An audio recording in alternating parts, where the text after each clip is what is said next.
1837 இந்தியாவை ஆட்சி செஞ்சுக்கிட்டு இருந்தது விக்டோரியா மகாராணி.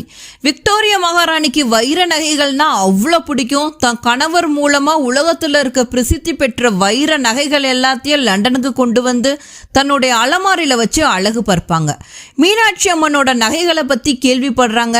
அதுல 10 பெரிய சபையர் கற்கள் பதித்த ஒரு நீலப்பட்டையும் ரொம்ப ஃபேமஸான நகை.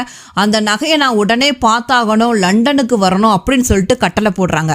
அடுத்த நாளே இங்க இருக்க பிரிட்டிஷ்காரவங்க மீனாட்சி அம்மனோட நகையை கப்பல் மூலமா லண்டனுக்கு அனுப்பிச்சு வைக்கிறாங்க. லண்டனுக்கு அந்த நகைகளும் வந்து சேருது.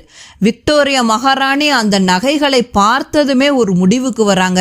மனித காதல் கொள்ள இது சாதாரண நகை அல்ல, மகாராணியாக இருந்தாலும் தாம் அணிவது ஏற்புடையதல்ல அப்படின்னு உணர்றாங்க.